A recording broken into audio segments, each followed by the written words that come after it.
అందరికీ నమస్కారం. నా పేరు మాధురి. ఆరోగ్యానికి సంబంధించిన పూర్తి ఇన్ఫర్మేషన్ తోటి మేము సిద్ధంగా ఉన్నాము. మరి బోల్డ్ అని ఆసక్తికరమైన విషయాలు, టిప్స్ గురించి మనకు తెలియజేయడానికి మనతో పాటు ఉన్నారు celebrity homeo physician doctor Chetan గారు. నమస్కారం డాక్టర్ గారు. నమస్తే మేడం. డాక్టర్ గారు, అలానే ఈ మధ్య కాలంలో నర్వ్ వీక్నెస్ ఇది ఎప్పటి నుంచో వింటూ వస్తున్నాము. సో దీనికంటూ ఏదైనా స్పెసిఫిక్ డైట్ అంటూ ఉందా అండి? చాలా మందికి ఏం ఉంటదంటే నోషన్, నరాల్లో బ్లడ్ ఫ్లో అవుతుంది అని అనుకుంటారు. నరాల్లో బ్లడ్ ఫ్లో కాదు, నరాల్లో ఎలక్ట్రిసిటీ ఫ్లో అవుతుంది. ఓకే, రియల్ ఎలక్ట్రిసిటీనే. నరాలు బాడీలో కరెంట్ ఒక్క కాడికి వెళ్ళి ఇంకో కాడికి పంపిస్తాయి. అంటే వైర్స్ లాగా మన వైర్లే. బాడీలో.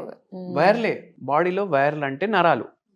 ఇప్పుడు నేను ఈ చెయ్యి ఇట్లా ఎత్తాలి, నాకు నరం చెప్తుంది, బ్రెయిన్కి వెళ్ళి సిగ్నల్ వస్తుంది, చెప్తుంది చెయ్యి లేపు అనేసి.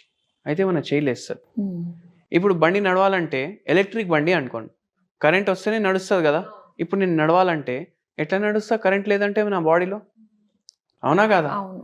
సో ఈ కరెంట్ సప్లై మొత్తం మేనేజ్ చేసేది నరాలు. ఓకే. ఇప్పుడు ఈ నరాల్లో కరెక్ట్గా కరెంట్ పాస్ అవ్వాలి. అయితే దానికి ఎలక్ట్రోలైట్స్ కావాలి. ఎలక్ట్రోలైట్స్ అని పదం ఎందుకు వాడుతున్నాం మనం? దీంట్లో నిజంగా ఎలక్ట్రిసిటీనే పాస్ అవుతుంది, అందుకే ఎలక్ట్రోలైట్స్ అని పదం వాడతాం. ఓకే. Sodium, potassium, calcium. ఇవి కాకుండా ఇంకా వేరే ఎలక్ట్రోలైట్లు కూడా ఉంటాయి. ఇవి సమానంగా ఉండాలి. ఇప్పుడు ఒక పేషెంట్ మన దగ్గర వచ్చిండ్రు, ఆ పేషెంట్కి లంబార్ రీజన్లో డీజెనరేటివ్ చేంజెస్ ఉన్నాయి. డిడిడి అనేసి ఒక రోగం ఉంటుంది, డీజెనరేటివ్ డిస్క్ డిజీజ్.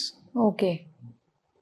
చుమ్ చుమ్ చుమ్ చుమ్ అంటున్నాయి కాళ్ళు, నమ్నెస్ ఉంది, తిమ్మిర్లు ఉన్నాయి, మళ్ళీ తొడల్లో ఏమో చీమలు కరిచినట్టు అవుతుంది. ఓకే. మళ్ళీ దాని తర్వాత నడుము విపరీతంగా నొప్పి, ఆపరేషన్ చేయించుకోండి అనేసి అడ్వైజ్ ఇచ్చిండ్రు. ఇప్పుడు పేషెంట్కి ఏంటంటే ఆపరేషన్ చేయించుకోవాలని లేదు, ఎందుకంటే ఫుల్ భయం ఉంది. మన గురించి ఎవరో చెప్తే మన దగ్గరకు వచ్చిండ్రు. అండ్ సమ్మర్ సీజన్లో మెయిన్ ప్రాబ్లం ఏమవుతుందంటే బాడీ తొందరగా డిహైడ్రేట్ అవుతుంది కదా, ఆకలి కూడా తొందరగా అవుతుంది. ఒక్కొక్కసారి ఇంకోటి ఏమవుతుందంటే పేషెంట్ తింటారు కదా, దాని తర్వాత వాళ్ళకు కొద్దిసేపటికి మళ్ళీ ఆకలి అవుతుంది. వాళ్ళకి అయ్యేది యాక్చువల్లీ దాహం, వాళ్ళకి యాక్చువల్లీ దాహం అవుతుంది, కానీ బాడీ ఏమో రాంగ్ సిగ్నల్ పంపిస్తుంది, ఆకలి అవుతుంది. సో వాటర్ కన్జంప్షన్ మీద మీరు చాలా ఫోకస్ పెట్టుకోండి. షుగర్ వ్యాధి లేదనుకోండి, కొబ్బరి బొండా తాగాలి రెగ్యులర్. షుగర్ వ్యాధి లేదు పేషెంట్కి, అయితే కొబ్బరి బొండా తాగాలి. ఇప్పుడు కొబ్బరి బొండకి నరాలకి ఏం సంబంధం? కొబ్బరి బొండా వాటర్లో ఎలక్ట్రోలైట్స్ ఉంటాయి, ఎలక్ట్రోలైట్స్ ఉంటాయి, అందుకే అది తీసుకోవాలి. నరాలు మంచిగా పనిచేస్తాయి. వ్యాధులు ఉన్న వాళ్ళు కూడా తీసుకోవచ్చు, ప్రొవైడెడ్ వాళ్ళకి షుగర్ వ్యాధి లేదు. కొబ్బరి బొండ ఇట్లా ఎలక్ట్రోలైట్స్ ఇస్తుంది. మళ్ళీ గ్రీన్ వెజిటేబుల్స్ ఉంటాయి కదా, డైలీ పప్పు వండుకుంటాం కదా, పప్పు కానీ సాంబార్ కానీ ఏదో ఒకటి ఉంటుంది కదా పక్క, లేదంటే పప్పు చారు అయితే ఉంటుంది కదా. డైలీ పప్పు చారులో కానీ ముద్దపప్పులో కానీ ఒక ఆకుకూర వాడండి. ఒకరోజు మునక్కాయ, గ్రీన్ వెజిటేబుల్స్, గ్రీన్ ఏదైతే కనిపిస్తుందో అది వాడచ్చు, ఎందుకంటే దాంట్లో కూడా ఎలక్ట్రోలైట్లు బాగుంటాయి.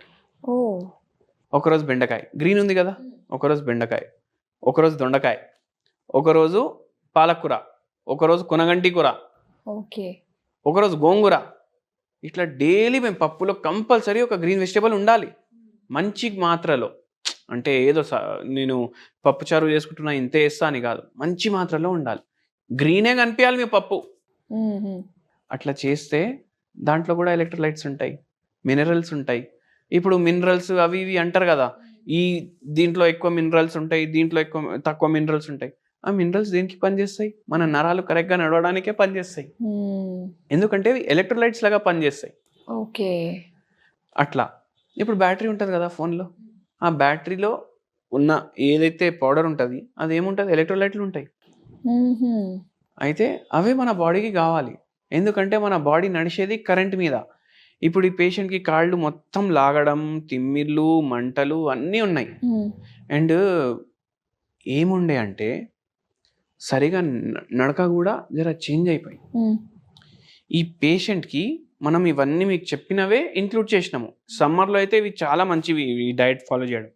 ఈ పేషెంట్కి ఇవి ఇంక్లూడ్ చేసుకుంటా హోమియోపతి మెడిసిన్ ఇచ్చినాము. ఈ పేషెంట్కి ఆపరేషన్ అన్నారు కదా, 4 monthsలో 70% సిమ్టమ్స్ తగ్గినాయి. 1.5 year మనం మందులు వాడిర్రు, మొత్తం దేవుని దయతోటి సెట్ అయిపోయింది. ఓకే. వితౌట్ ఆపరేషన్ తగ్గింది. సో నరాల ప్రాబ్లం ఉంటే కూడా మీరు ఈ డయట్లు మీ దాంట్లో ఇంక్లూడ్ చేసుకోవచ్చు. అండ్ చాలా బెటర్మెంట్ కూడా ఉంటుంది మీకు. నరాల నొప్పి లేదు అంటే కూడా మీరు ఇంక్లూడ్ చేసుకోవచ్చు, నరాలు స్ట్రాంగ్ ఉంటాయి. కొంచెం ఎవరన్నా కాస్త తక్కువగా తినడం, బయట ఫుడ్కి అలవాటు పడడం లాంటివి చేశారంటే వాళ్ళకి ఎక్కువగా ఈ నరాల బలహీనత వచ్చే అవకాశం ఎక్కువగా ఉంటుందంటారా? అవును, మళ్ళీ ఆక్సిడేటివ్ స్ట్రెస్ పెరిగిపోతుంది కదా బాడీలో. వాడు 1 kg కర్రీలో 1/4 kg నూనె వాడతాడు. ఓకే. మనకు బయట టేస్ట్ ఎందుకు నచ్చుతుంది మీరు చెప్పండి? అదే ఆయిల్స్, ఆయిల్. కారాలు అన్నీ బాగుంటాయని. కారాలు ఓకే, ఆయిల్ ఎక్కువ ఉంటే, ఫ్యాట్ ఎక్కువ ఉంటే ఫుడ్లో మన నోట్లో దాని టేస్ట్ ఎక్కువసేపు ఉంటుంది. ఓకే. నోట్లో ఎక్కువసేపు టేస్ట్ ఉండడం వల్ల మనం దానికి ఎడిక్ట్ అవుతాం. ఇప్పుడు మీరు బయటది బిర్యానీ తినండి, ఎక్కువసేపు అంటే హోటల్లో బిల్ కట్టి మీరు ఇంటికి వచ్చిన తర్వాత కూడా కొద్దిసేపు నోట్లో టేస్ట్ ఉంటుంది. ఇంట్లో బిర్యానీ వండుకొని తింటే కొద్దిసేపే ఉంటుంది టేస్ట్. సో అది డిఫరెన్స్. అండ్ సాచురేటెడ్ ఫ్యాట్లు ఎక్కువ ఉంటాయి బయట ఫుడ్లో, కలర్లు ఉంటాయి, ఆర్టిఫిషియల్ ఫ్లేవర్లు ఉంటాయి. అందుకే మీకు నరాలు ఎఫెక్ట్ అవుతాయి, షుగర్ వ్యాధి అవుతుంది, బీపీ పెరుగుతుంది, వెయిట్ పెరుగుతుంది, నిద్ర సరిగా రాదు, ఇన్ని ప్రాబ్లంలు అవుతాయి.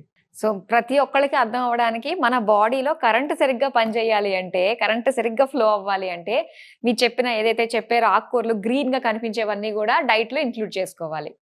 చాలా చక్కగా తెలియజేసినందుకు థ్యాంక్ యూ సో మచ్ అండి.